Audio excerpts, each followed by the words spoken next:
Good morning, good afternoon, good evening. Welcome to another exciting meeting at Toastmasters for Hyderabad Entrepreneurs 2.0. It's about 100 years this organization has started. One that started for American youth today is a global village. We all learn, we all grow, and we have numerous stories to tell. And our theme today is all about storytelling.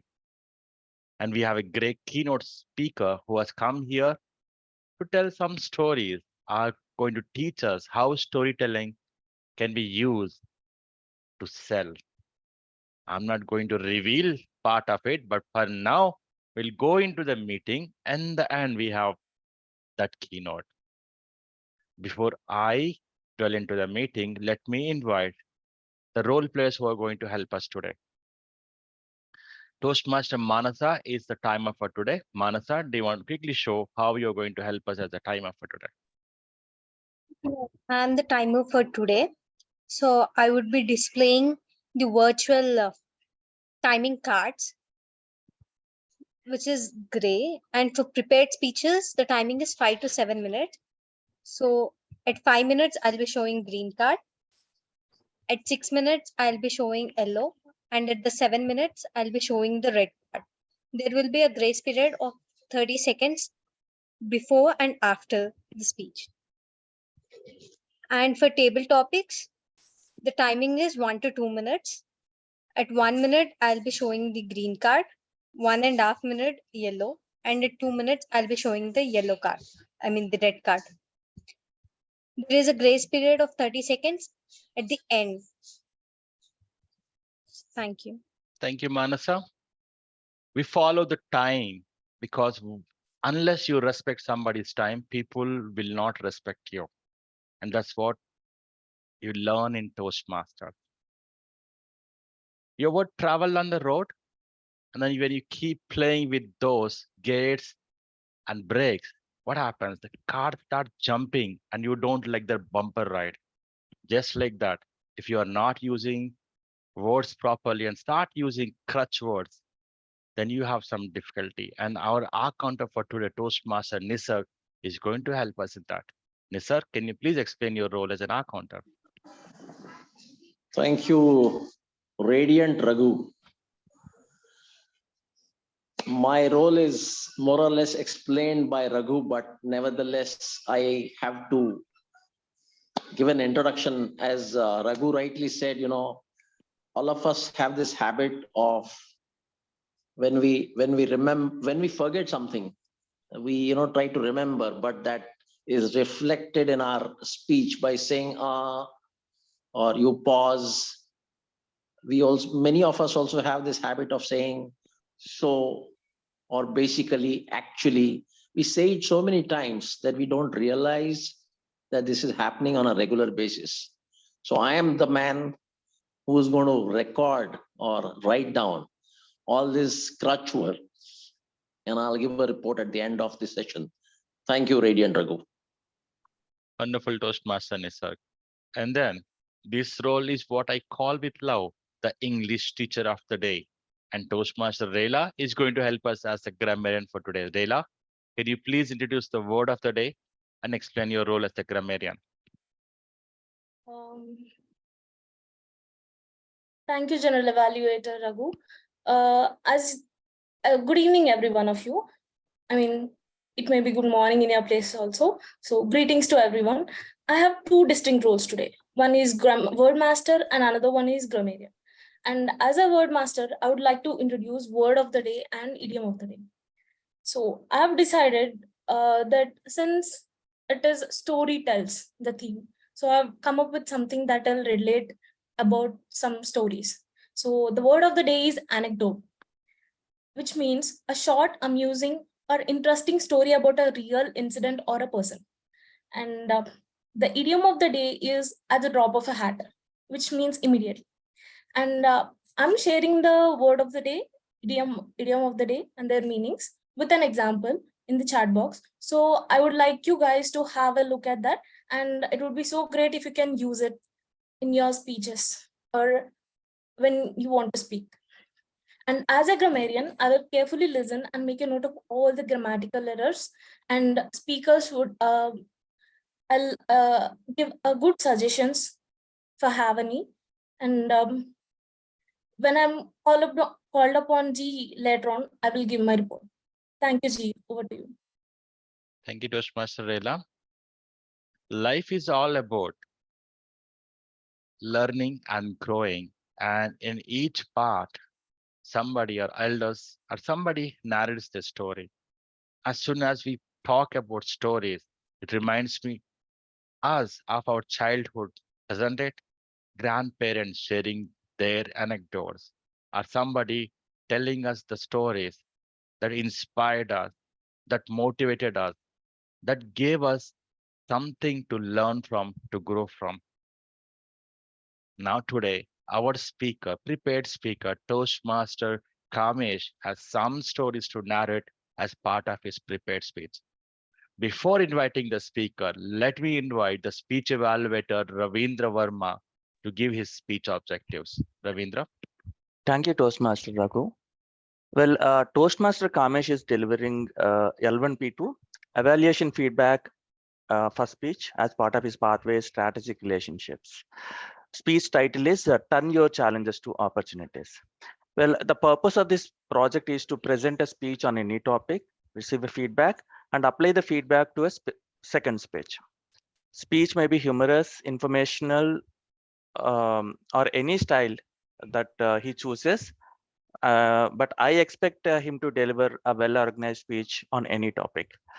Timer, please note, time for this speech is 5 to 7 minutes.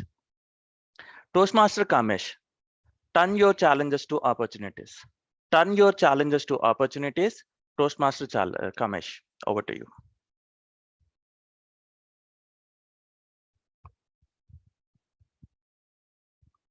Kamesh. Yeah. Am I audible now? Yeah. So good morning, good evening. Welcome to this meeting. Thank you for giving me an opportunity to participate in this meeting, Raghu. Yeah, so today we are going to talk about turning challenges into opportunities. Every day we face a lot of challenges, and those challenges could be overwhelming, or challenges could be like temporary roadblocks, or sometimes few challenges might be like life-changing, and so on. What do we do when we face with those challenges? The answer varies, because it depends on who we are and what we are and how we think. And many times we struggle with self-doubt or confidence. But I would say there is a hope. I would tell you, like, you got to decide and how to overcome that situation. And everyone has the ability to make a decision to determine how we should embrace when leading through those challenges. And it all depends on how we think and what we are going to do. At the end, everything links to our mindset. So when we think that we can do, we can do. When we think we can't do, we can't do. So in my belief, if a person believes something strongly enough, that it actually causes itself to happen. So we all have the choice, and sometimes we have to turn them into opportunities. Otherwise, we see them always as a roadblocks. Probably let me explain this better in a better way with an example. Most of us are familiar with the sport called cricket. So to become a successful cricketer or a famous cricketer and to play for a country or to represent a country, it's not an easy thing as we think. The player has to overcome a lot of obstacles, which are in the form of fitness, performance, maintaining the consistency, leadership, and so on.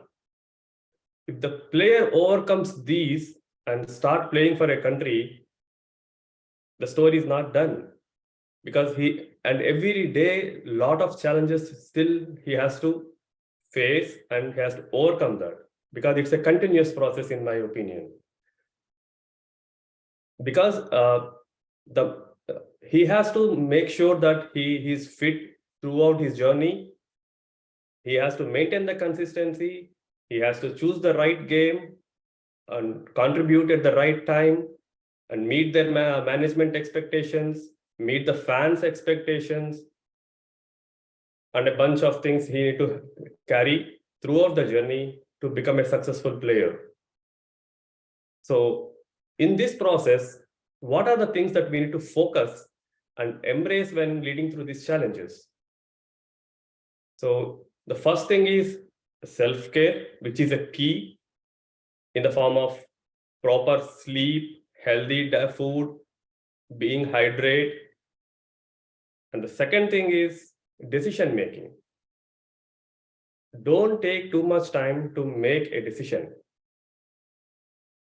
So, and at the same time, we need to seek inputs and important suggestions from our fellow team members, family members, or your friends. And especially when we are going through, when the life is going through the chaotic situation. And I have learned a 5-step process to turn these challenges into opportunities. I'm sure there will be different ways of handling these things. May not be this 5-step process suitable for everyone, but this is one generic process I feel suitable for most of us. I remember always that as CLBTE process. Let's see what it is. C is nothing but choosing a goal and determine why you want to achieve it. When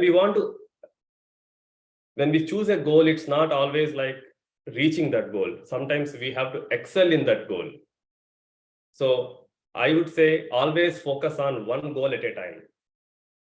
We can relate this to our example of this Toastmasters club. We all had a challenge of having this public speaking problem or being like a low confidence. And we all joined different clubs to achieve the goal of becoming a successful leader or becoming a better speaker or boost up your confidence at some point of time. So we all, knowingly or unknowingly, we all already into step 1. So we have chosen our goal and we are trying to achieve that.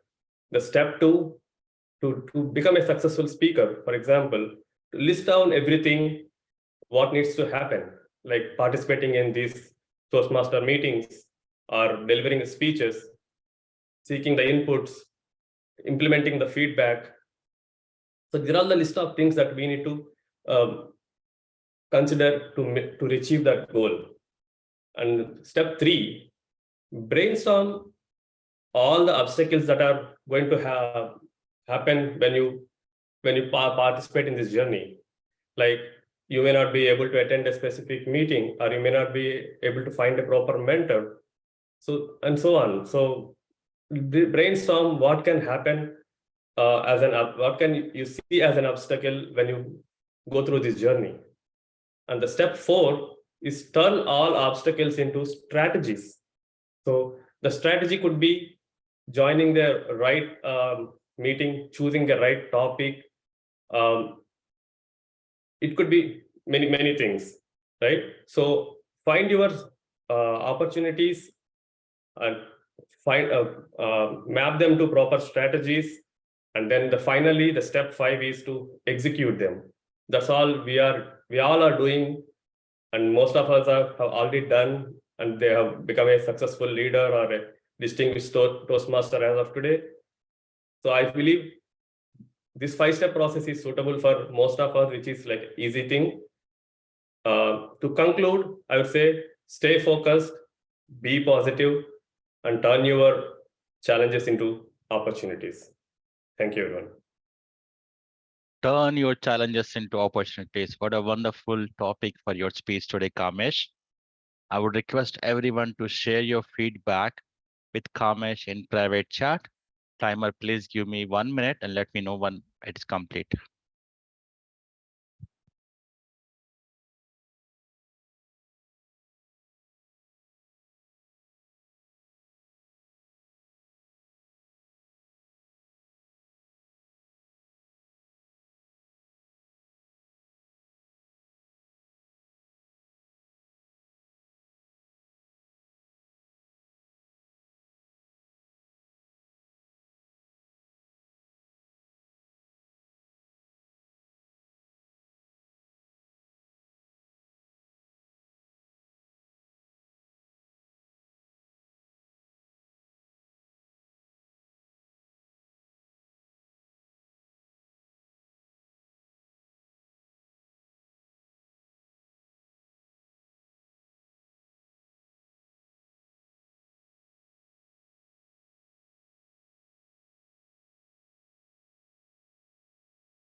Thank you very much.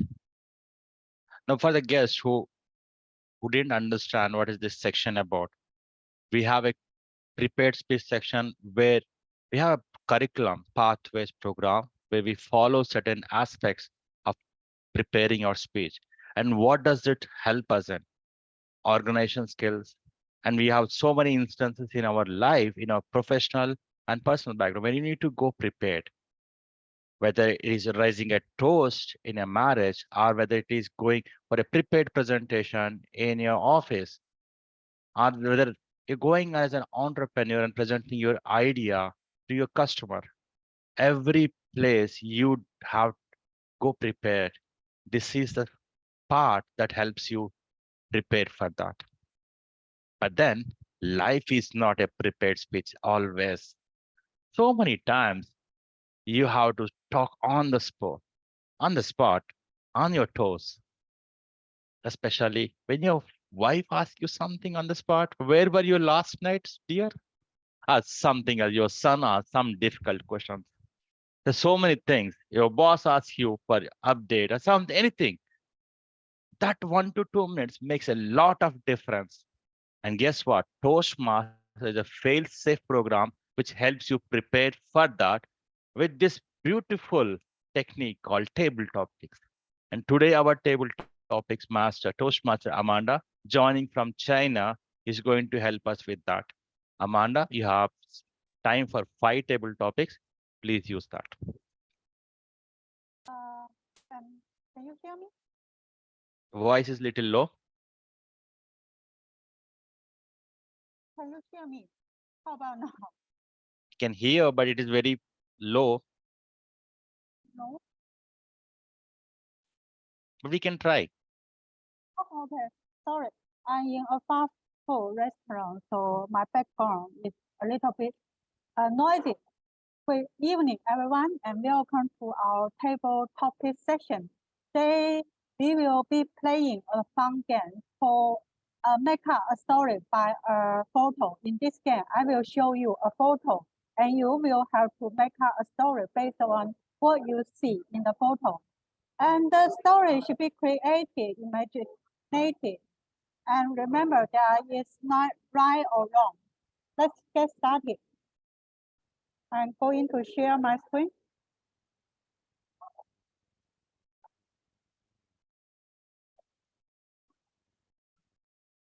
Okay, who will be the first volunteer? Okay, can I have the volunteer? Hello, yeah. Hello, who will be the first one? Anyone who wants to nominate? Manasarela, do you want to nominate yourself? Okay, thank you. Okay, thank you. Sudarshan. Okay, so the rule is just tell us your story using the imagination. Okay, this is your photo. Yeah, please use your time. So I was walking down this path and it was lonely. I was tired. I was ready to give up. Just then at a distance, I saw something that was bright, colorful, and welcoming. I was overcome by curiosity. I wanted to see what was that after all. Here I was with nothing to lose, almost ready to give up, my road seemingly ending at that point. And as I go closer, what do I see? I see a multicolored, multifaceted beast. It had a horn. It had 4 legs. It had wings. Was it a bird? Was it an animal? Was it a fish? I had no idea. But as I went closer, it beckoned me to it and said, "Come, come. I will take you to where you want to go. But first, solve this riddle. What is it that can take you places without you needing to pay anything for it, without you needing to do anything for it, without you needing to even move an inch?" I looked at it for a few seconds. Then it said, "Okay, let me give you a hint. It not only doesn't cost you anything, it can take you places like this. Even before you can close and open your eye, you can be at a different place." I said, "Yes, I know the answer. It is my thoughts." I said, "Yes. So dream of the place that you want to go to and hop on my back." I did dream. I hopped on its back, and guess where I find myself?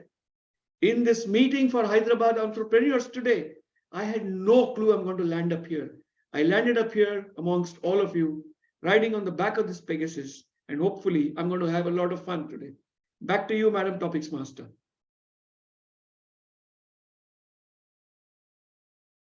Oh, thank you. You are so excellent. Yeah, so great. I was so surprised. Okay, thank you. Who is the next one? Yeah, the next one. Do we have the next volunteer? Can I pull now one? Anybody who wants to try? Leila, do you want to go? Yes, sure. Okay, Go ahead. thank you. This is your photo.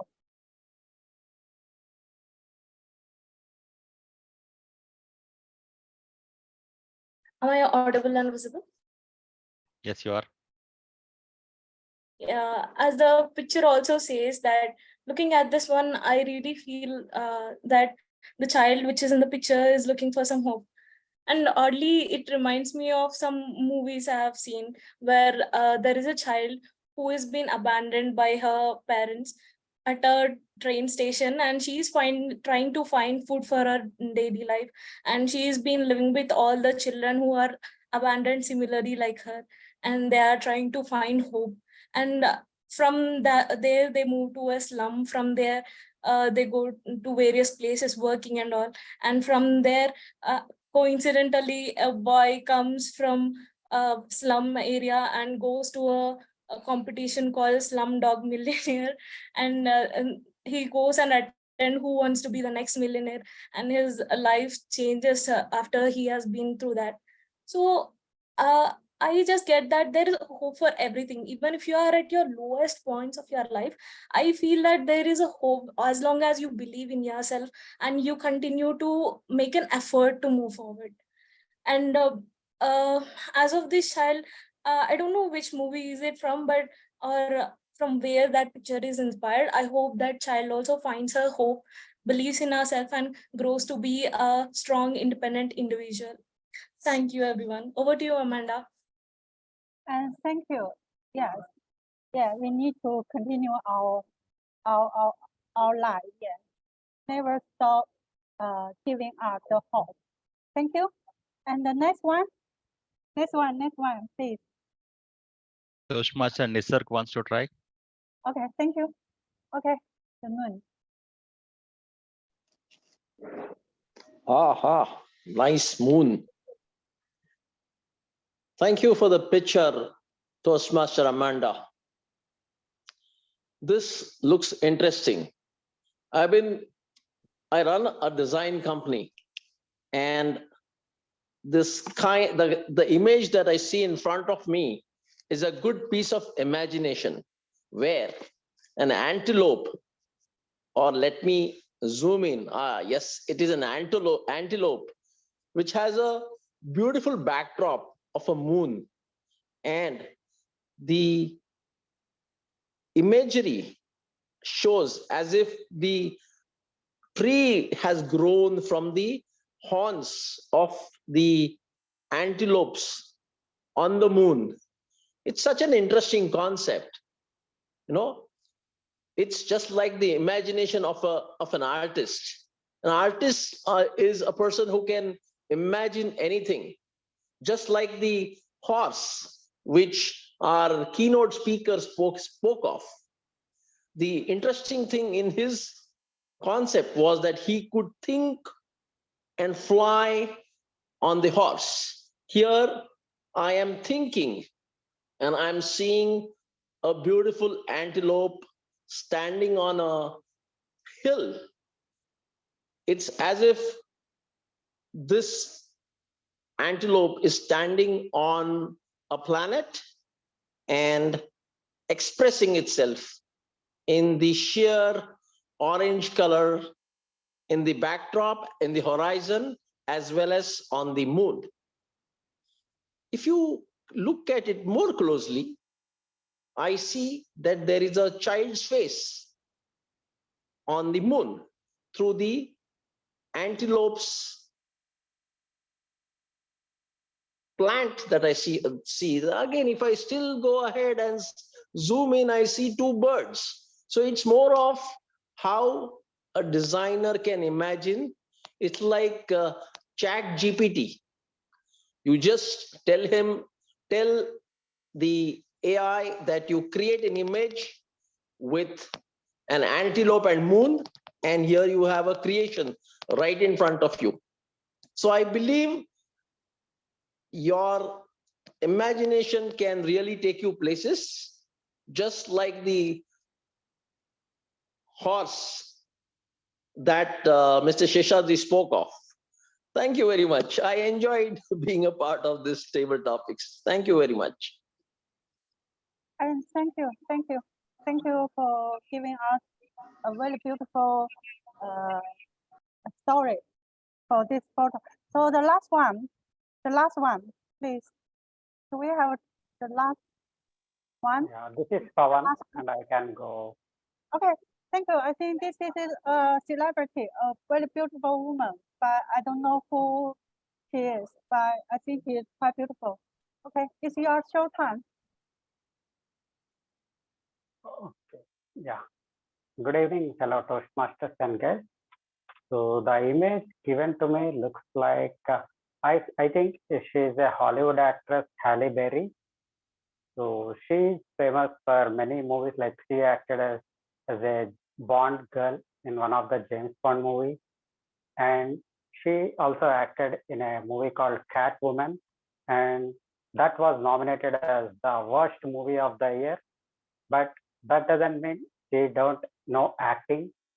It was just that her selection of the story was bad. So I think even after the worst movie of the year, still she went ahead and acting in movies. So that teaches us a lesson that sometimes you may fail, your decision may be wrong, or your choice of script may be wrong, but that doesn't mean your journey is ended or that is a full stop. So everywhere you have a button called refresh. So hit that refresh button to make up your career again, so that you can rise from the ashes like the phoenix bird. So I think, like, from every situation, there is something to take out. Try to be positive and make most of the situation. Yeah, that's it. And over to you, table topic master. And thank you for sharing your story about this photo.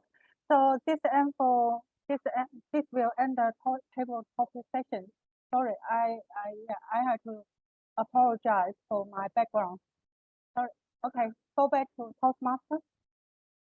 No problem. Thank you, Toastmaster Amanda, for a wonderful table topic session. It's time for food. food for our thought. They say feedback is a breakfast for champions. For most of us, it might be a brunch, it might be a lunch, it might be a dinner, or it might be breakfast too. So right now, let's go into the feedback section. I invite Toastmaster Ravindra, who is going to evaluate Toastmaster Kamesh's speech and tell us how he did it on his speech. Over to you, Ravindra. Thank you, Toastmaster Raghu. Turn your challenges to opportunities. What a topic it is. I really surprised with the topic, and I really, praise his guts taking this weightful topic at his third speech.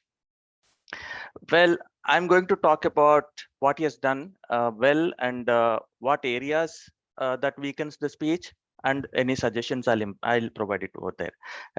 Well, first things first. I really appreciate his guts choosing that big topic. It requires more hard work for sure. Then he started with challenges, talked about overcoming situations, and he has taken cricket as an example so that he could easily connect to his audience. And the 5-step process is really informative. In fact, I'm also impressed, and I'm also going to follow that steps. And it was really nice topic, and I was really connected. I mean, for everything there is also some improvement areas, right? So let us look at some improvements. Okay, so maybe when he started, right, he said good morning, good evening, and he said I'm going to start with so and so topic and all, right? Since Toastmaster of the day already introduced the topic and all, right? Probably he can utilize that, he can save the time and utilize it into his page. Probably he need not reiterate that point. And in that speech, that 5-step process is one of the important aspect for me. But when he started that 5-step process, it is already 5 minutes. So with that, what it shows is probably he need to work on his time management, right? So on the by the time he reaches to 5-step process, which is more important, it is already 5 minutes. Instead, he would have cut down some introduction introducing points and all. He would have utilized it. Maybe because the time is limited, right? The conclusion was a little abrupt. Well, to conclude, please concentrate on transition from intro to body to conclusion. Practice well to ensure right time management. And he also need to, because right now we are into online, right? We also need to, plan how we are visible in front of the camera. Probably, he has added little blur, and he stand a little he maintained little distance, and there was no proper light and all, right? Yet he was able to show his body language. Probably he can look into that. I would recommend, take these feedback and apply into his next page. All the best. Thank you so much. Over to you, Toastmaster Raghu. Thank you very much, Ravindra. Kamesh, I'm sure you will be able to implement this feedback in your next speech and work upon it. Sure. Thanks for joining today, both of you. Thanks for the speech, and thanks for that sandwich methodology used in your feedback today, Ravindra. Now it's time to see how we are doing on the meeting. And let me start the meeting evaluation by inviting our timer first, Manasa. Can you please give the timings of each speaker today? Yeah. The first speaker, Toastmaster Kamesh, took 7 minutes 20 seconds to complete his speech. Then the first table topic speaker, DTM Sudarshan, took 1 minute 56 seconds. Toastmaster Rela took 1 minute 22 seconds. Toastmaster Nisarg took 2 minutes 50 seconds. Pavan took 1 minute 25 seconds. Toastmaster Ravindra took 2 minutes 55 seconds for his evaluation. That's it for my report. Thank you very much, Manasa. It's time to see how our ride is, whether it is smooth or bumpy. Toastmaster Nisarg, please tell us how we are doing on your counter. At the drop of a hat, you are asking me to give my report. Let me put it in an anecdote format. Fine, I have Raghu Unfortunately, I could not catch so far. I could not catch an from your side. Okay, so let me finish on the role players, and then I will take on the speaker and the evaluator. So far, Manasa is all clear. I couldn't catch within this small time frame that she spoke. I could not catch any or ah. Toastmaster Rela, while she was a role player, she was very good. When she became a table topics speaker, then she got into trouble. You have a few hours above 5. Then we have a table topic master Amanda. 2 hours, 1 so.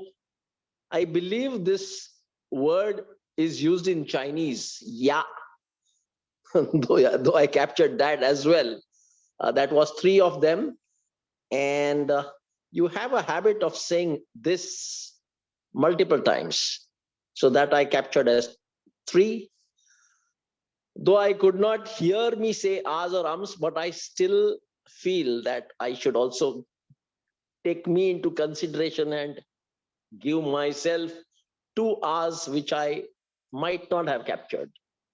Coming back to Ravindraji, the evaluator, I have multiple hours, multiple ums, more than 5 on both ends. Another peculiar issue, I believe almost all of us face, but in Ravindra's case, I could capture is he breathes in the microphone. So I can hear something like that. If that can be avoided, nothing like it. Balakamesh had about 5 hours, 3 ums, and 1 so. And Pawan Ranga, just 2 so's. I think Sudarshan, distinguished Toastmaster Sudarshan, was good so far. I am still waiting for his keynote speech, and I'm going to capture. Thank you. Thank you very much, Toastmaster Nice Nisarg. It's it's time to invite our English teacher of the day, Toastmaster Rela. Thank you, Toastmaster Raghu. And first of all, I would like to say our speaker's speech, turn your challenges into opportunities. The title itself is a impressive phrase I could learn from. And rather than saying an impressive phrase, he also gave a lot of inputs that can be used in daily life. So brainstorming the ideas, that is the most basic thing, as we all know, we'll do if we want to start anything, begin with. And also I observed that imagination can really take you to places. This is also a very impressive usage I have heard today. And as a word of the day, I really expected everyone to use word of the day and idiom of the day, but I could find only 2 members use word of the day, and sadly none of you used the idiom of the day. It's fine, but let's try to use the both next time and do our best. And this is my report. Over to you, Toastmaster Raghu. Thank you, Rela. Small correction, Toastmaster Nisarg has used the idiom of the day. Right now. My bad, maybe I didn't catch it on. That's fine, no problem. Right now, it's time to hear some anecdotes, or rather the technique to use the stories. At the drop of my hat, let me invite DTM Sudarshan, but before that, let us know a little bit about this speaker. Sudarshan Seshadri is a banker by profession and a storyteller by passion. He has been a Toastmaster now for 8+ years, and during this period, he believes he rediscovered the art of science of storytelling. And he believes that human communicates only through stories, and that each and everyone have something to narrate as a story. In his professional life, payments and payment technology is what he works upon. In his personal time, you'll find him reading, listening, and talking somebody on history and economics. Storytelling is not just telling stories, are just the stories from your grandpa, grandma. Storytelling is everywhere. And that we'll hear from DTM Sudarshan. Stories sell. DTM Sudarshan. Thank you very much. In my introduction, Raghu said, humans have stories and we communicate only through stories. How many of you believe in that? How many of you agree with my statement? Can I see some show of hands? Okay, so quite a few of you don't believe that we communicate through stories. So let me burst the myth. Stories are used by people in most instances when they have nothing to say. You know what? I have taken my keynote and dumped it in the bin right in the beginning because I am saying something which contradicts the whole purpose of this keynote. Stories are typically shared by people when they have nothing of importance to say, and therefore they will start concocting a story. If you don't believe me, go look at a child who has not done his or her homework. The moment the teacher asks, so why haven't you done your homework, Rahul? Out comes a story. Ma'am, you know what happened yesterday at my house? X happened, therefore Y happened, therefore Z happened, and therefore I could not do my homework. Now, this is something that we as adults continue to practice. If you don't believe me, just think about the last WhatsApp message that you sent to your boss on the day that you wanted to take the day off because you wanted to go for a movie, because you wanted to take your girlfriend or boyfriend out for a good evening or a day out, or you just wanted to catch the match that was going on TV. We come up with a story, and this story becomes a reality for us because we write to our boss, dear Sanjay, I will not be able to come to work today as I have severe back pain. Now, the moment the next time you meet Sanjay, he says, hey, so how's your back pain, Raghu? He has to create a story now. You know what? Last Sunday, I went to play football. After 6 years, I was playing football. And when I went to tackle the opponent, I slipped and I fell and I could not wake up. And on Monday morning, my back was completely spasmed. The moment you start saying things like this, you have created a story. And when you create a story, what it does is that it enables you to paint a word picture of whatever that you want to communicate. And humans, since the beginning of time, have always chosen to communicate through stories. The biggest story that humans have told each other is the fact that there is a higher power that exists. There is something that runs this world. Nobody has seen it, nobody has touched it, nobody has felt it, nobody knows whether or not it exists, but humans have perpetrated that story until today. The world spins on its axis because we are continuing with that story. But if that example is too confusing and too polemic for any one of you here, somebody who says, who is this Sudarshan who's saying all this nonsense? Leave that aside. Walk back with me to a couple of thousand years back, say about 5,000 years back, and you are in a cave. You came out of the cave. You saw a woolly mammoth at a distance. You took a huge stone, smashed it at its head. You killed it. You brought the meat back to your cave. You are enjoying that meal. But now you want to brag about it. You want to boast about it. What do? You go to the wall of your cave and start painting the picture. You paint a huge mammoth. You paint a tiny little man. You show a rock. Then you show its tusks and the flesh that you've eaten. All of that depicted on the walls of the cave. That, ladies and gentlemen, is how humans communicated. When we couldn't even speak with words, humans were communicating with each other. It was the only creature on this earth which was communicating with each other when it had to. If an elephant was at a watering hole and it saw a crocodile, it would run away and save itself. Even if it saw another elephant in the distance, it's not going to go to it and say, hey, don't go to that watering hole. There is a 36-foot long crocodile with jaws which open about 5 feet wide. Whereas a human will choose to describe it in extreme detail. And this is where storytelling was born. And to this date, storytelling continues to exist. Because if storytelling was not prevalent or storytelling was not important, the entire movie industry would not exist. The entire genre of fiction writing would not exist, because what do? We trade in stories. We as Toastmasters always trade stories. Every evaluator worth his or her salt will come to the stage and say, give us your personal anecdote. What's an anecdote but a short story, as our wordmaster has so eloquently put.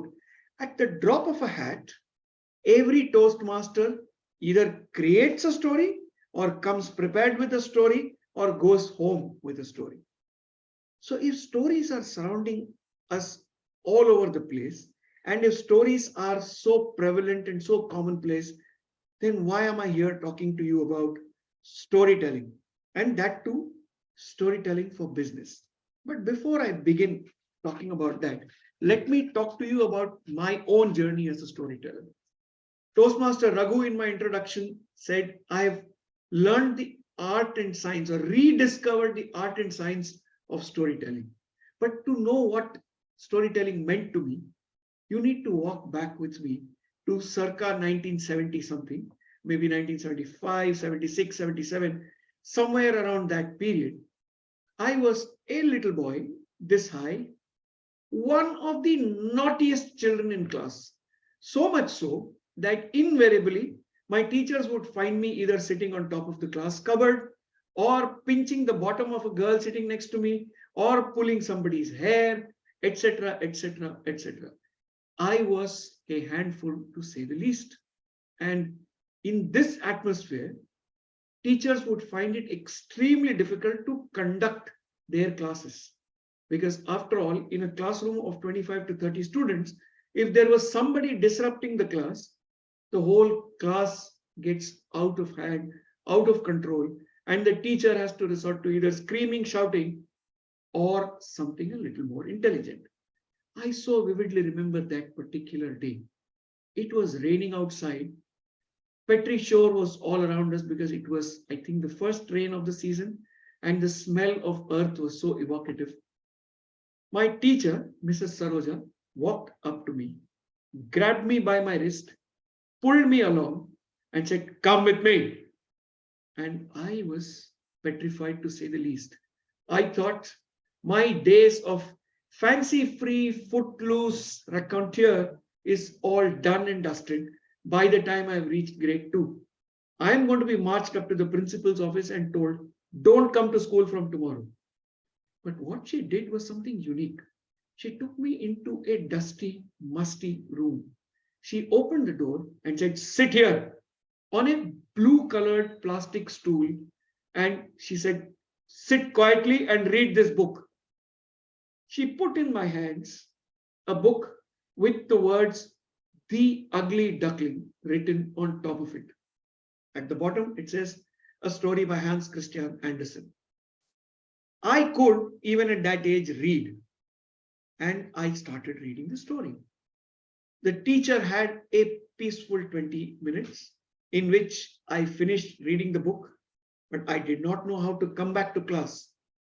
When 20 minutes got over, she came back, fetched me, brought me back to class, and told me, okay, Sudarshan, now tell the story to all your friends.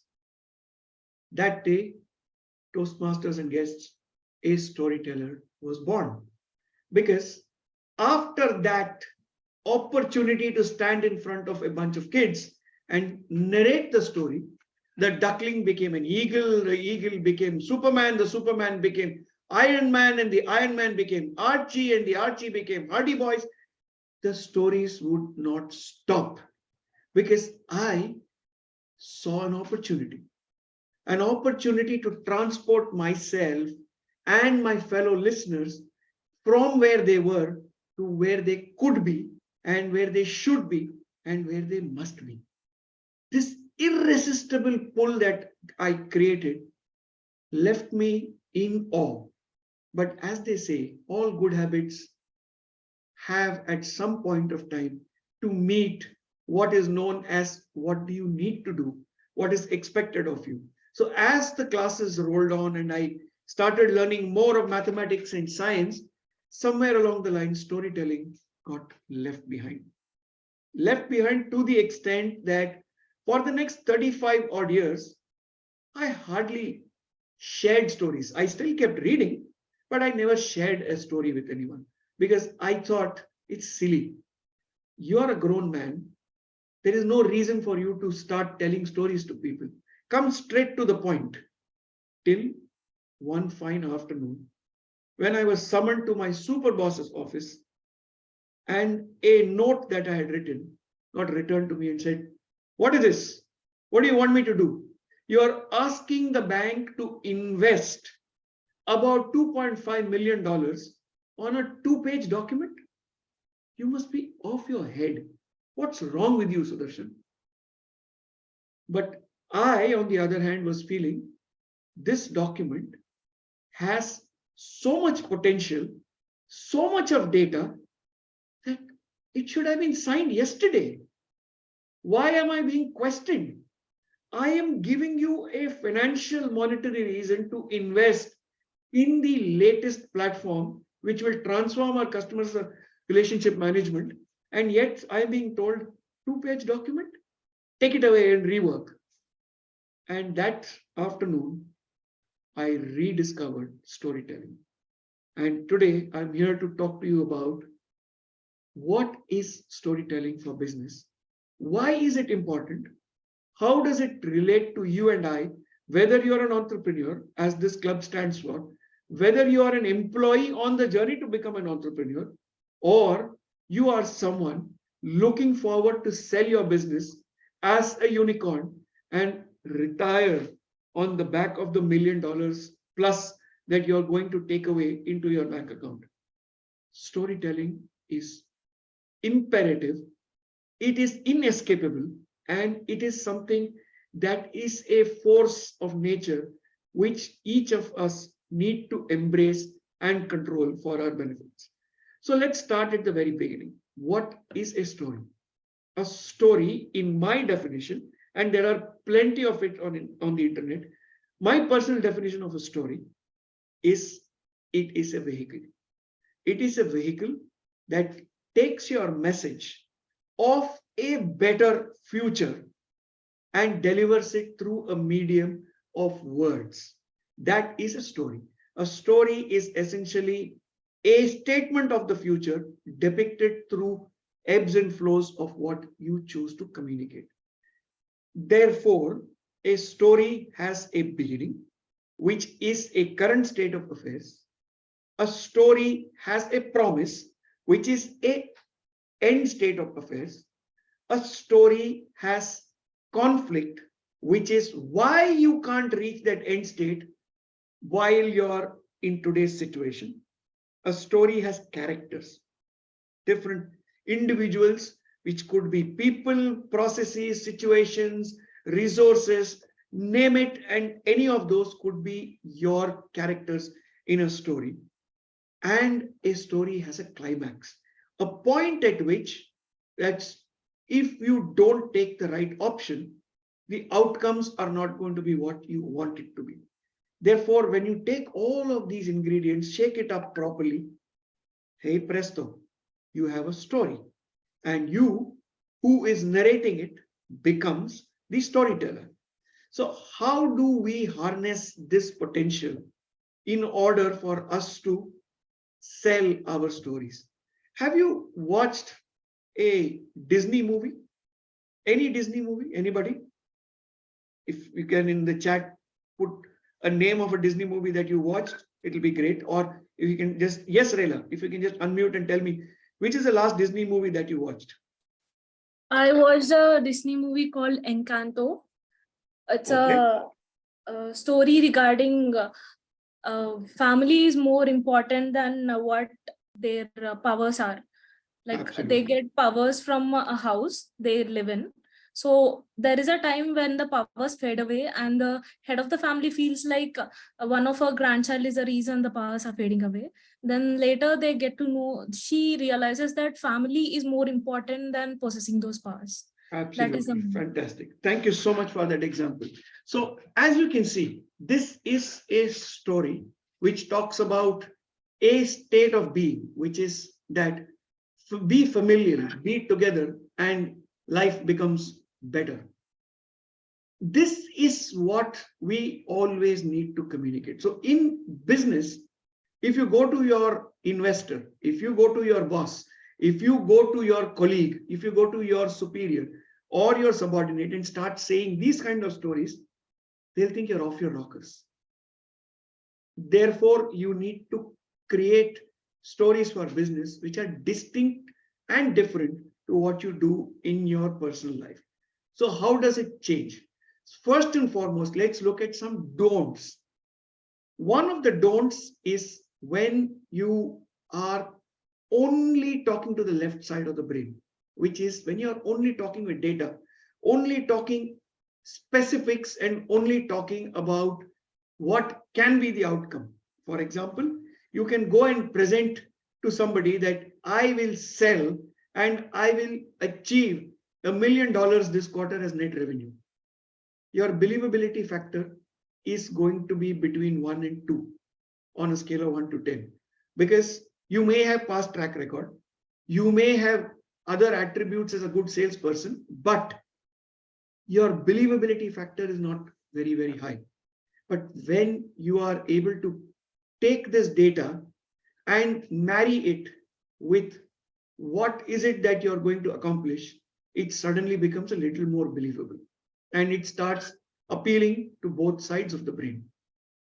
In business, as in real life, it is important for us to appeal to the listener's left brain and right brain, because the left brain typically is going to talk data, specifics, numbers, and it is going to look at everything very rationally and very dispassionately.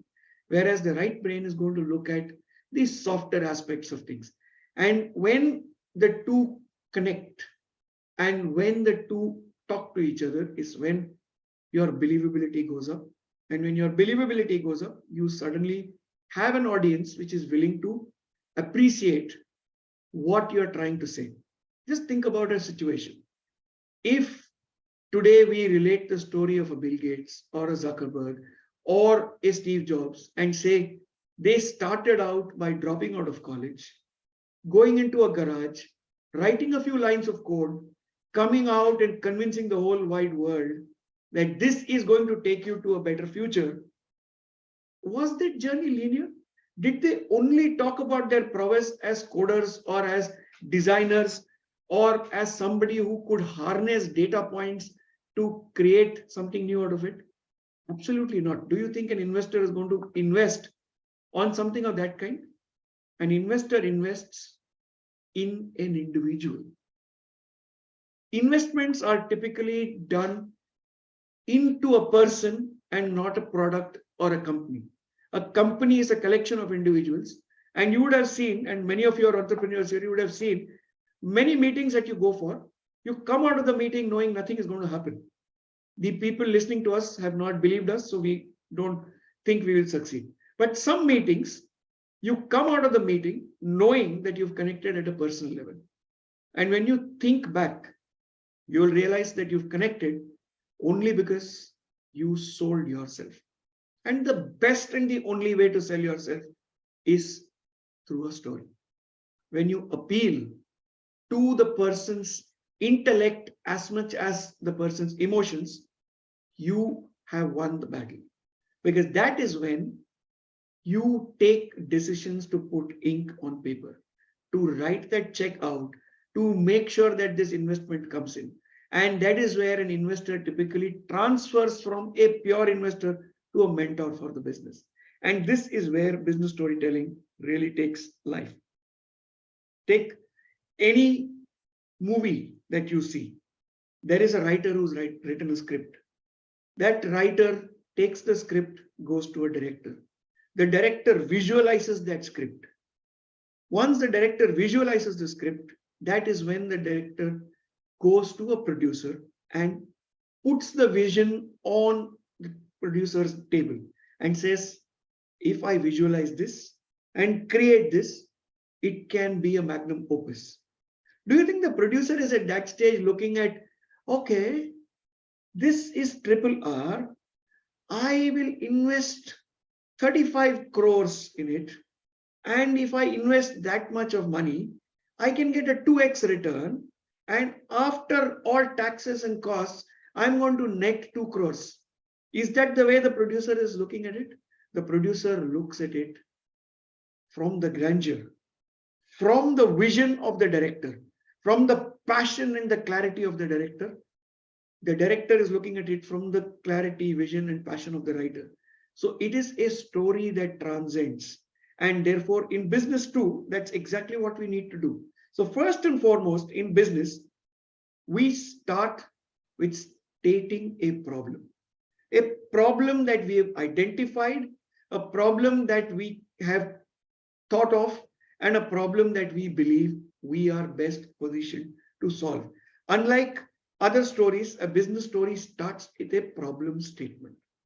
So for example, if I was founding a food delivery company, what is the problem statement that I would like to solve? The problem statement or the use case that I would like to solve is the fact that people today like to eat various different kinds of food. They don't know where they can get it from. They don't know what price they can get it from, or they also don't know how long will it take for them to get it. If I take all these data points, merge them and put them in a searchable database, will people be willing to pay for it? Now, the moment I bring in database, searchable, and payments, it becomes very dry and very dull and boring. But if I then add on top of it a layer saying, you imagine a samosa and the samosa lands at your doorstep in 20 minutes sharp, hot, crisp samosas with one big cup of chai and all the chutneys, as fresh as how you would eat it on the streets. Why? Because I have enabled my user to sit on his toilet and search for this and order. And by the time he's done his business and come out, the doorbell is ringing with the samosa. How will I accomplish it? Is through this. So once I stated the problem, that's when I have created interest. Now, before I create that interest, I need to know whom am I selling it to. Now, if I am going to sell it to a Vamsi, and I know Vamsi doesn't care for samosas, then I've fallen flat on my face. So when I am going to state my problem statement, I need to know who my audience is. So how do I find out who my audience is? In business storytelling, you are typically telling stories to either people that you work with or people that you want to work with, which means it's imperative that you do your research, understand and identify who are you speaking with. And once you know who you're speaking with, you can do a little background search. LinkedIn is a great tool. Once you have done that search to know who are you speaking with, that is when you can tailor make your story. The problem statement still remains the same, but your story then gets created in a very different structure and a different format. Because now you're talking to a left-brained person or a right-brained person, or it could be a very, very creative person or a very analytical person. Depending on who you're talking with, there is a way to present your story. And for that, you have to do your analysis and your understanding of who you're speaking with. Once you know who you're speaking with, and once you know what your problem statement is, the next directly is, what is the end state going to look like? So unlike a real normal story, in business storytelling, you talk about the problem, you talk about the solution, and say, if I do this, the end state will look like this. In the city of Hyderabad, I will connect 5,546 chemists to ensure that nobody in Hyderabad will be waiting for aspirin to be delivered to their doorstep. God forbid they have an angina issue at that point in time. Now, this becomes the end state. Once you've described the problem and once you've described the solution, then comes the how you will do it. And that's where you can get as creative as possible within the frameworks of logic. Because after all, you are dealing with a business problem. And when you deal with a business problem, this is exactly what you do. You then talk about the how of it. The how of it comes out of, simply put, what is the tech that you're going to use? What is the process that you're going to employ? How are you going to enable this process? All of those mechanics start falling in place one after the other as the building blocks of what you want to do. And this is where it's imperative and in fact, absolutely essential and vital to make sure that you have got it down to the last dot on the I. Because if you don't, people will see through you. Just think about this. That afternoon in my office, I went and put a proposal for $2.5 million to be invested in a CRM solution with just a 2-page document, which had reams of data. It had 16 Excel tables. I'm not joking. I can share it with you if you want. 16 different tables talking about how credit card income will grow, how personal loan default rates will drop, how insurance sales will get enabled. All of it depicted graphically and in tabular format. But it didn't tell a story. It just didn't tell a story. There was no problem statement. There was no outcome. All I said was total revenue generated in the next 6 months will be $18.3 million on an investment of $2.5 million. Please give me the money. I have identified the vendor. Now, who in his right mind would have done that? I don't know what prompted me. I don't know what I was smoking that day, but I did put that document in front of my super boss. Luckily, he didn't fire me. All he said was, go back and rework. And when I reworked the document, it suddenly became a 26-slide deck, which was then sent to the board of directors. And I was asked to go and present. And in the presentation, all that I did was I talked about the fact that today, my salesperson and my service agent is expending about 16 minutes of effort each to get one sale. And in an 8-hour day, if you are spending 16 minutes per customer, you are at best able to satisfy 35 to 40 customers, because of which my call wait times are higher, my call drop rates are higher, customer satisfaction scores are lower, and this creates a tangible business loss. And then I started with the solution. This will enable me to capture information. And when Raghu calls, I can actually pick up the phone and say, good afternoon, Raghu. Yesterday you had called for a credit card statement. Can I interest you in a personal loan today? Trust me, out of the 16 board members, 6 of them sat up and asked me, how will you do that? That's when 50% of my battle was won. Once I started explaining the how, 3-4 of them additionally started asking me questions around, okay, but if this happens, what will happen? If that data doesn't flow, then what will happen? I knew I had them on the hook. Now, all I had to do was to reel them in. To reel them in is when I displayed the revenue potential and said, all of this, put it in this black box called CRM, and it is got 26 arms radiating all over the place. It will connect to all these systems and it will produce for me results of this kind. They said, okay, 2.5 is too much. We will start you off with 1.5, show us results after 3 months, and the next tranche will be released. That's all you need, because what happens is once you've got someone committed, they cannot leave it halfway through.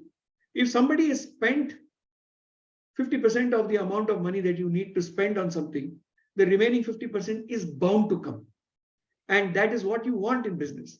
Whether you are an employee or an entrepreneur, ultimately that's what you want. You want a commitment and you want somebody to trust you. So what it means is you have to be very, very creative but how you offer the solution. And this is where business storytelling differs from everything else. In business storytelling, the how of what you do needs to be tailor-made to the audience in front of you. That day, that afternoon in the boardroom, we had people who are pure finance people, completely left-brained, only data-driven. And there were people who were the head of the tourism department, people there was a leading cardiovascular surgeon in that room who was a part of our board of directors. And these are people who think about life very differently. I had to appeal to all of them. And the only way to appeal to all of them was to have a level playing field. And the level playing field that I created was that this will put a smile on all my customers' faces. And more customers smiling, more revenue to us. More revenue to us, more growth for us. More growth for us, more money for you, Mr. Board Member, and more money for me, Mr. Employee. This brought a smile and a laugh, and it also enabled me to convince. So coming back to how do we construct this? You started with a problem, you stated the solution. Now you build all of the appendages to how are you going to accomplish it. But is that enough? No, it is not. Because you need to now add on top of this a layer of what can go wrong.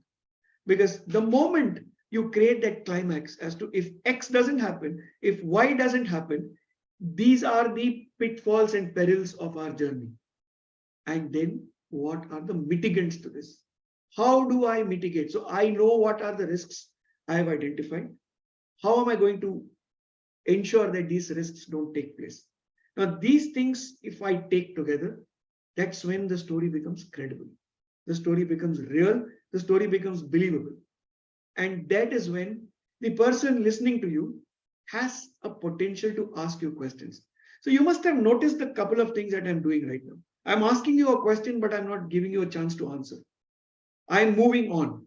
And I wanted to do that deliberately because that's a risk that a lot of us who love the sound of our own voice run with. It is 101% imperative that you ask a question, you stop talking, wait for answers to come. Ask open-ended questions. Never ask yes and no questions in a business presentation, even in a document, because let the reader disagree with you and then come back to a point where the reader agrees with you. That is when you will win the argument. The moment you ask a closed-ended question of a yes or a no, saying no is the easiest answer in business. Very early in my career, one of my bosses told me, Sudarshan, to say no is the easiest. You don't need courage to say no. To say yes is when you need courage. And obviously, if I take it to the entrepreneurial world, for an investor, there are 20 options. To say yes to you takes a lot of guts from the investor's side. And an investor says yes to the conviction, to the person, to the concept, not so much to the solution or the end output. Because everybody knows there is a risk in investing. But you invest with the risks known, with the person that you want to be with.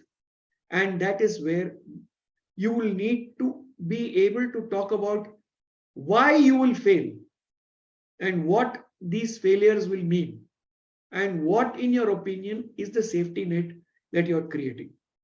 This in itself is something that will make your story stand and pop. Once you've done all of this, you have to now get into the dirty business of talking about dry, boring numbers, the P&L part.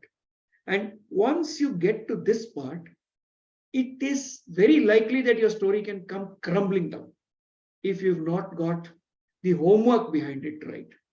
So in business storytelling, it is extremely important to start with the end in mind.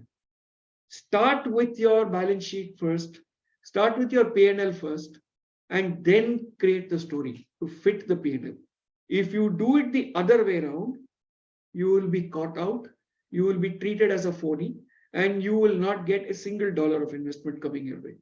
Start by creating the P&L, looking at all the aspects, your P&L is a story in itself.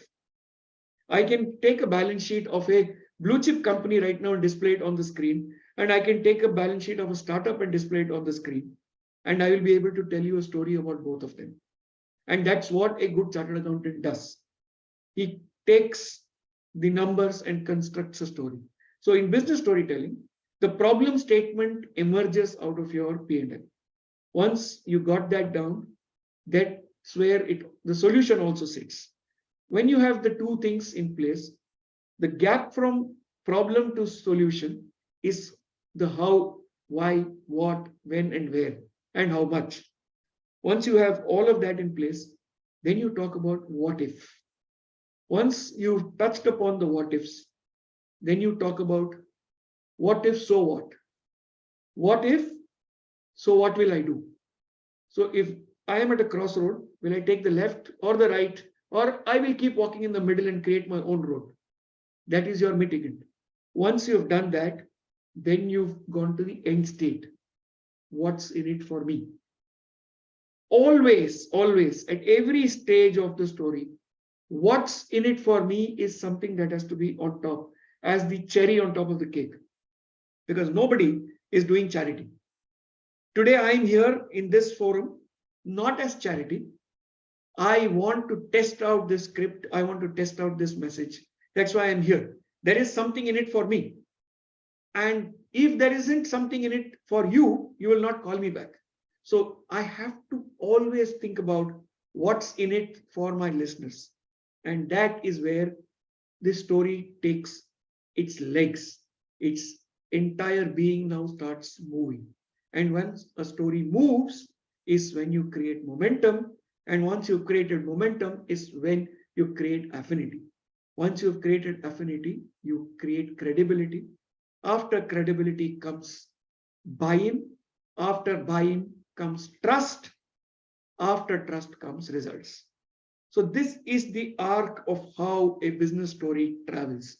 From problem to results is a long journey predicated on your personal credibility, your personal effort, your blood, sweat, and tears, and above all, your conviction. That makes a business story come alive, become real, become tangible, and become something in which people will invest. This can be as mundane as your own promotion that you're discussing with your boss, or your bonus for the year, or it could be as big as you trying to sell your business to somebody who wants to take it and make it bigger, or you're on the cusp of becoming a unicorn and you are now given a chance to say, this is how I will take my business and get to the next level, and I will be the next Google of the world, or I'll be the next Microsoft of the world. This is what a good story can do for you. However, the flip side is, if you don't sell your story, it's very likely you will come out of the discussion with a win-lose proposition. Because even if you are not articulate enough, an astute investor or an astute boss will discover what's the value they can extract out of you. They will get the value. You will be left with nothing, because you could not project what you wanted to say very clearly. So it is extremely critical that you grasp the nuances of how to present your story and what to present, to whom, when, how much, in what manner.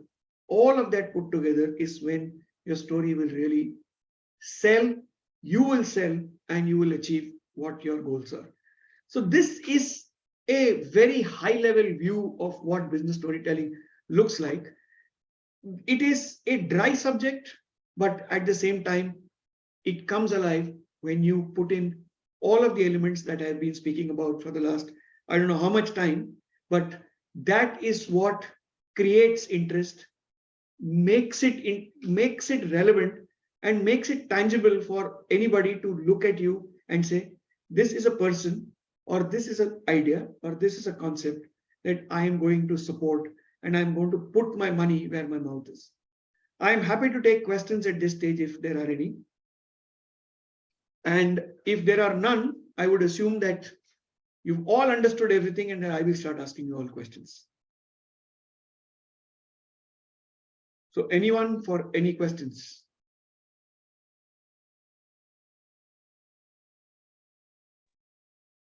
Raghu?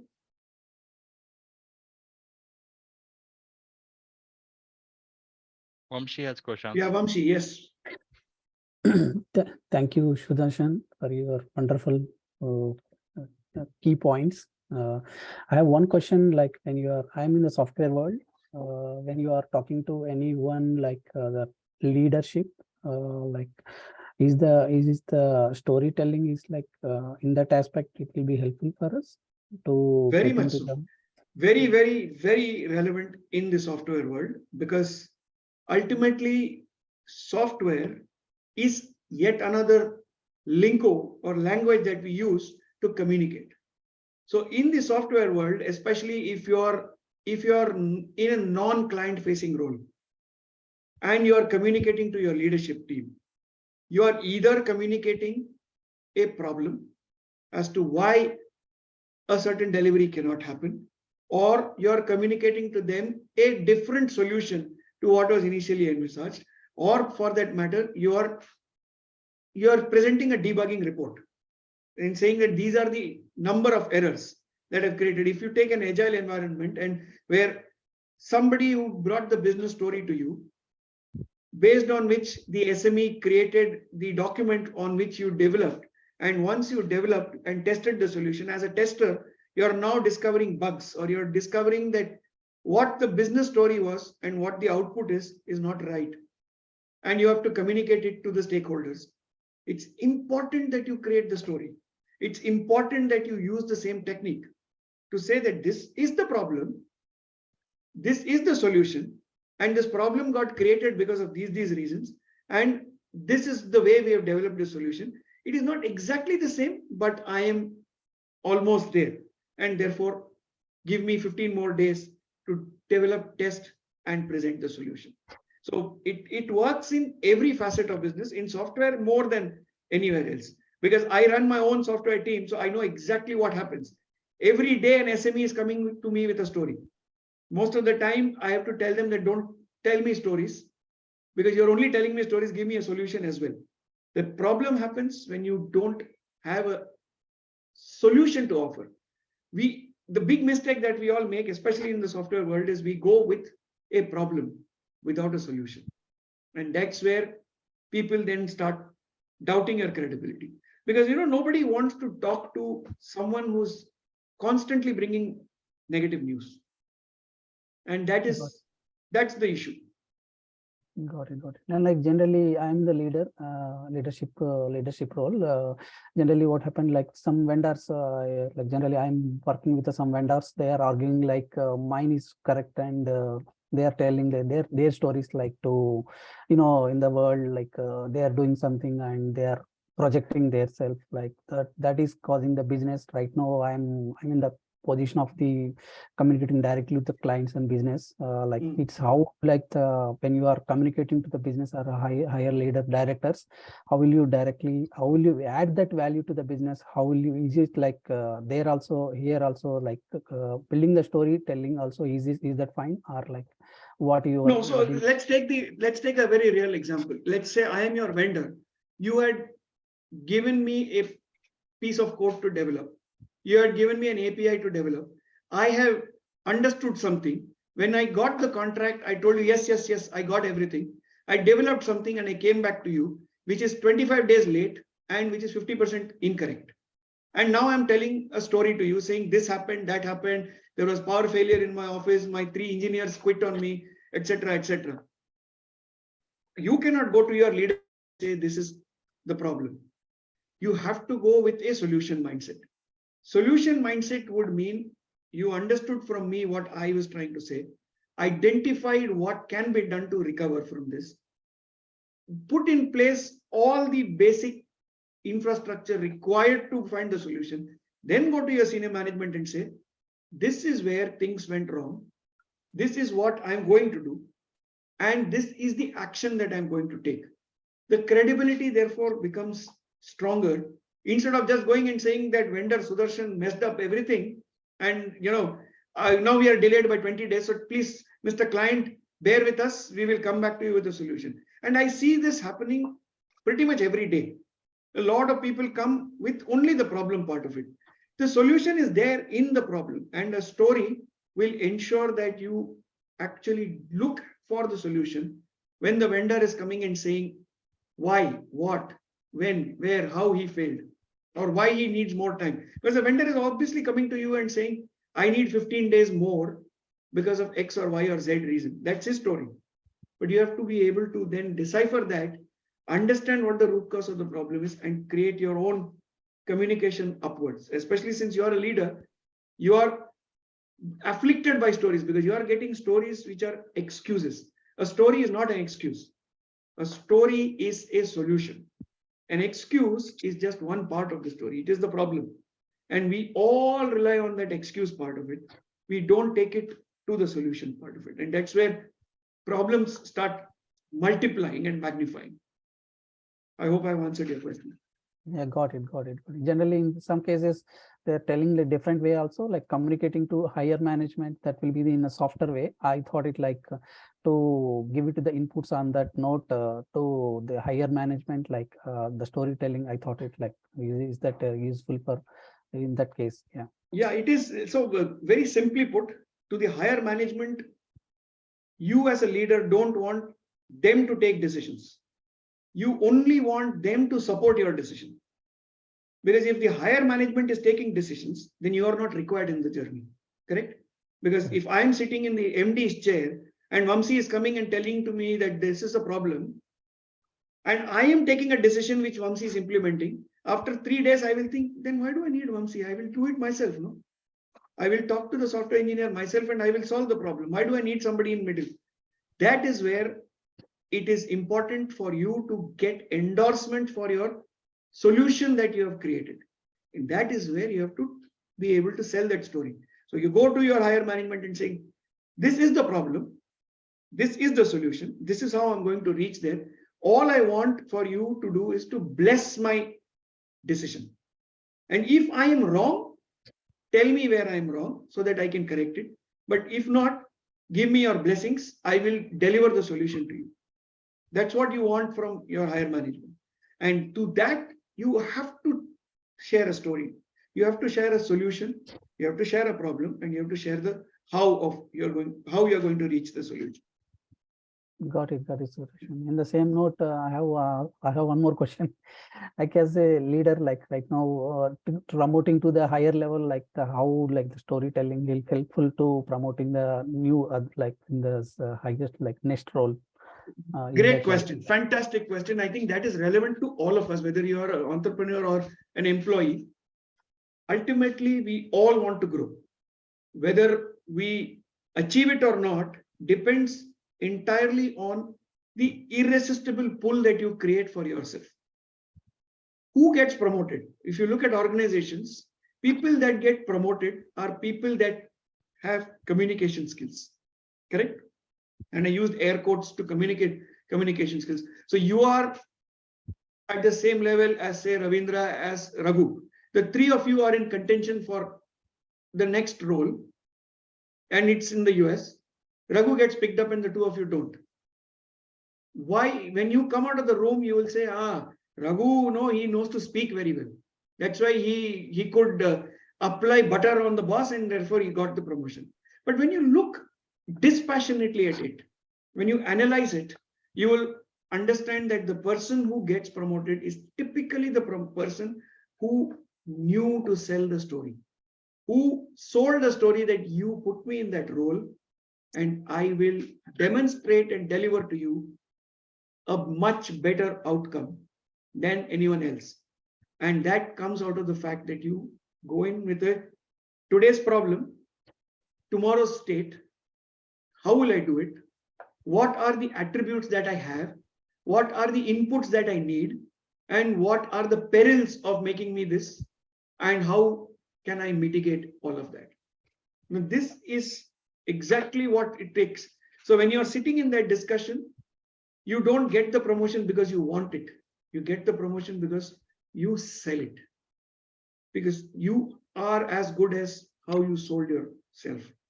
First and foremost, we sell ourselves, and then we sell the organization. So it is extremely important because people get promoted. Ideas don't.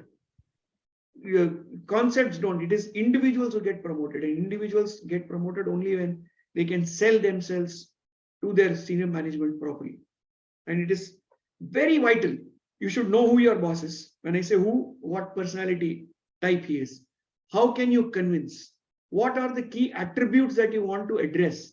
If your boss is a very data-driven person, your story has to be built on data. But it still has to be a story. It cannot just be 2 Excel sheets or a set of lines of code or something like that. It has to be a story. That story will have an opening, will have a body, will have a conclusion. But the order will be very different. It will have an opening and a conclusion and then the body. And the body will have both the villain and the hero, and why the hero is better than the villain. So it is as simple as that. Anyone else? It's become a one-to-one discussion between me and Vamsi, so I don't mind, but thank you very much. No problem at all. Anyone else? Yes, Ravi. Hi, Sudarshan. Hi. Most of the cases, what happens, especially when we need to sell our story before senior management, sometimes they need more details, sometimes they hardly give us any time, right? So how do we sell ourselves? So for example, okay, I prepare 10 slides of story. I thought, maybe I might thought, this requires these many details to convince him. And my senior management, like at a director level, he might not be in a position to give me to submit those 10 slides, and he might ask me to give me a 1 slide presentation with no time, right? So I often face these type of instances in my professional career. So do we have any shortcuts? Yes. Have you read comics? Yeah. Have you read comic books? Yeah. When you were a kid, you must have definitely read comic books. Right. And you would have also read novels. And Yes. you would have read textbooks. Right. A comic is 20 pages. Yes. A novel is 120 pages. Right. A textbook is 1,200 pages. Correct. If you take, and I come from the old days, so I started learning C++. C and C++ was what I learned when I was in college. Yeah. My textbook was this big. It used to weigh about 4 kilos. Yes. And I don't think I went beyond the 300th page because I got bored. I just said, Agreed. Programming is not for me. I just gave it up. Yes. That is what happens when you take the wrong message in the wrong package to the wrong person. Your boss will give you time if he sees value in you. Okay. If he doesn't see value in you, your boss will tell you 10 different things. You take a 20-slide presentation, he will say, give me 1 slide. You take a 1-slide presentation, he will say, what do you think? I am a fool? Get me 20 slides. Right. It's very easy. Yep. So the first and foremost is to ensure that you understood what type of person that you're dealing with. If you are dealing with a person who demands details, but who's got a very small attention span, you have to give him those 2-3 points which are most critical in his mindset. Right. Second is you need to know what is the problem that he is working on or she is working on. Because if you don't know that problem, then you are a square peg in a round hole. And therefore, then he has got no use for you. Then he will look at somebody else and give them that role. So you need to know what is the problem that he or she is trying to solve and have a story to fit that problem. To say that, okay, sir, this is where you are facing trouble. This is how I can contribute. And this is why I can contribute. And this is what I have done in the past. And this is what I will do in the future. Therefore, it is Ravindra Verma only who should be promoted. The rest up to you, sir. You are the boss. But, I don't think I can see anybody better than me. You don't need to be this arrogant. But I know. You know what I'm trying to say. Because that's how we need to connote. What we do is, in most cases, we go into these discussions from our point of view. And that is a sure way of defeating yourself. You have to go into a business discussion with the other person's point of view being on top. I said some time back, what's in it for me? Right. Now, if I don't answer that question, I would not have got two of you asking me these questions. What's in it for me is important. If you see this meeting, right now we are down to 11 people. We were 17 people, we are down to 11. So 6 people got terribly bored by what I spoke. So they left the meeting. And that is because I did not address the question of what's in it for them. So it is important that you ask this question to yourself when you write a story. What is in it for the other person? Why should he read your story? Why should he listen to your story? Today, Raghu brought me here. That's why you all listen to me. For all the rest of you, I am a stranger. For Raghu, he knows me a little bit. So he said, okay, I'm bringing a keynote speaker. You are all members, so you came. But if I came and I talked and talked and talked for 3 hours with no relevance to any of you, you will all turn and start throwing stones at Raghu, saying, what kind of a creature you got here? Why did you get this fellow? The whole issue is, even I didn't do what I was supposed to do, which is to understand the audience. I thought all of you are entrepreneurs. Now I'm discovering that some of you are not. Some of you are on the journey to be entrepreneurs. So that's a cardinal sin that I've committed. But luckily, this is a social forum, so maybe it is acceptable. But if you go into a business meeting without knowing who you're talking to, you are not only shooting yourself on the foot, you are also cutting your foot and giving it to the other person and saying, throw it back on my face. It is that dangerous to do it. It is very critical to know who you're talking to, what you're going to talk about, and why you are the best person to that solution or to that problem. So that's the way to conduct yourself in those kind of engagements. Got it. Yeah. Thank you so much, Sudarshan. My pleasure. So I don't know how I'm doing on time. Manasa, do we still have time or? You can ask a couple of, anybody has more questions for Sudarshan? I will ask one more question, Sudarshan. Is that fine? Sure, please go ahead. I'm asking more question. No problem. When you are going to directly, means director, senior director, higher level, like they won't have time to listen for what you are bringing into context, means in terms of what you are bringing the technology or the business value, how it will be then short and crispy, and like how will you communicate it within span of time? They won't have time to listen, like complete the context and everything, right? In that case, like how will you like communicating in a shorter time and in a better and efficient way? Yeah, that is my question. Yeah. So first and foremost, I disagree with your premise that higher management will not give you time. Higher management gives time to people that they want to give time to. Where their time is limited, they cannot sit in infinite discussions with infinite number of people. So they give time. And in every organization that you may run or you may work in, you will find that there are people that you are willing to invest in time, effort, and energy. And then there are people that are there for adding up the numbers, but you don't. And why is that difference? That difference is simply because X or Y, the difference is one person demonstrates value, one person does not demonstrate that value. I'll give you my own example. I was one of the 3 product managers in a bank, and all 3 of us were in line for the next promotion to be the vice president of that department, which is a director level in the IT industry. What I did in the 3 months preceding to the actual date of promotion was that I started proactively sharing data on my team and my team's performance on a daily basis without being asked for.